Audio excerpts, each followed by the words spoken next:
How to protect your organizations against ransomware attacks.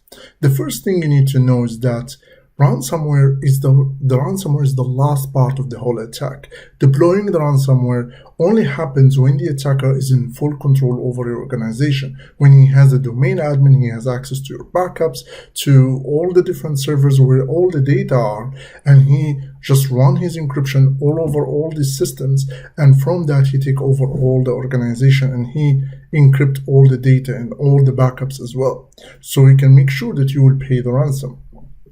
To stop this type of attacks, you need to make sure that the attacker doesn't reach the domain admin. He doesn't reach the key to all the treasures inside this organization.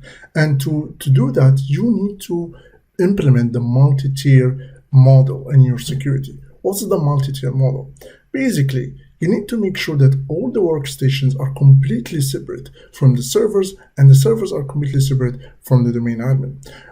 Separation means that the domain admin does not log in to the workstations. He is by default in the administrator group, but you can remove the domain admin from the administrator group and set a policy that the domain admin only logs in to the domain, or only logs into a domain and the machine that actually connects to the domain and control the domain, which is a privileged access workstation, a workstation that is fully managed, fully secure. It's known by Microsoft by PAW or privileged access workstations, and these workstations the only use for them is to access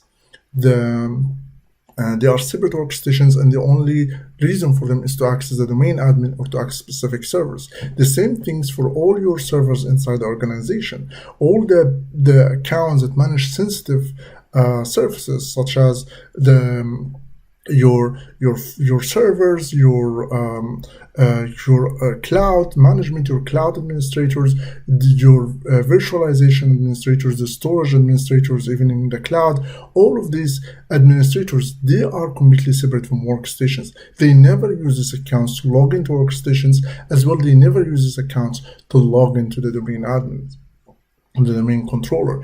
By doing this separation, you make sure that even if the attacker compromises the workstations, and they will eventually do, or use an insider inside the organization, he cannot move from workstations to servers.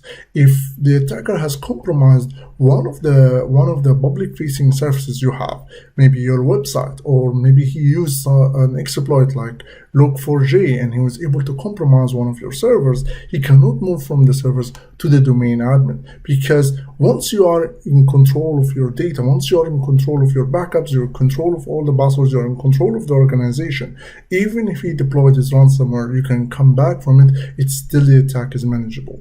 This is at least the very first step you need to implement to protect yourself against ransomware attacks.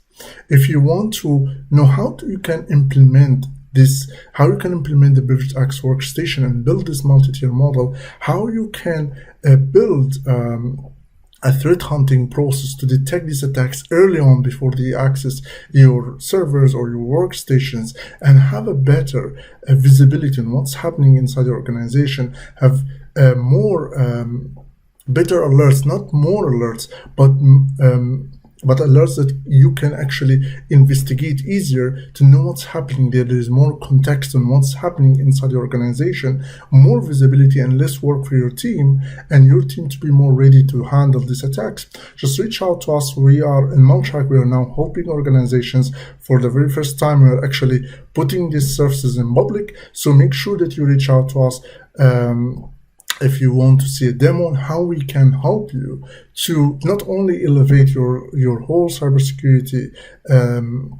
maturity level to make sure that you are protected against ransomware attacks and APT attacks, but as well improve your threat hunting process, improve as well build the skills of your team, make them more in the level of the attacks that's happening right now, empower your team to be more action driven and be able to understand what's the attacks happening, react fast, and able to protect the organization before the attack even reach any of the sensitive services. See you in the next video. Bye bye.